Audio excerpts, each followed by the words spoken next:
Recently Bangalore के एक special court ने ऑर्डर दिया कि फाइनेंस मिनिस्टर निर्मला सीतारमण के अगेंस्ट एक एफआईआर फाइल की जाए। Let's understand the entire incident in detail. Court के अंदर एक कंप्लेंट फाइल की गई। कंप्लेंट फाइल करने वाले थे आदर्श अय्यर, जो जन अधिकार संघर्ष संगठन नाम के एक एनजीओ के को फाउंडर हैं। इस कंप्लेंट में उन्होंने फाइनेंस मिनिस्टर के साथ 3 और लोगों के नाम मेंशन किए। जेपी नड्डा बीजेपी के president, Naveen Kumar BJP Karnataka leader and BY Vijendra another leader of BJP. Complain में इन्होंने कोर्ट से ये अपील किया कि इनके अगेंस्ट एक फॉर्मल एफआईआर रजिस्टर होनी चाहिए on the grounds of extortion. उन्होंने मेंशन किया कि कैसे कॉर्पोरेट्स को मजबूर किया गया था इलेक्टोरल बॉन्ड्स खरीदने के लिए। कंपनीज जैसे वेदांता, स्टेरलाइट, ऑरोबिंदो फार्मा, इन सब के ऊपर ईडी की मल्टीपल रेड्स चलवाई गई थी और इन्हें प्रेशराइज किया गया, जिसके कारण इन कंपनीज ने हजारों करोड़ के इलेक्टोरल बॉन्ड्स खरीदे और वो सारा पैसा बीजेपी के पास गया।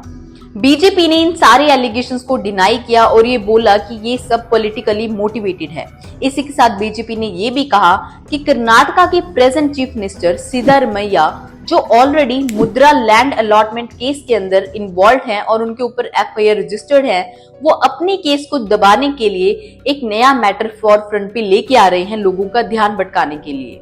Now and another important question कि क्या मिनिस्टर्स के अगेंस्ट एफआईआर रजिस्टर हो सकती है और इसका क्या प्रोसीजर है?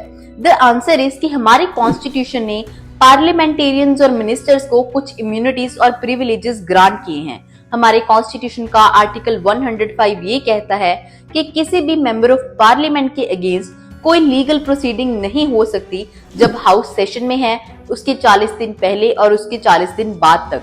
लेकिन ये इम्यूनिटी सिर्फ सिविल केसेस में है, क्रिमिनल केसेस में ऐसी कोई भी इम्यूनिटी नहीं है।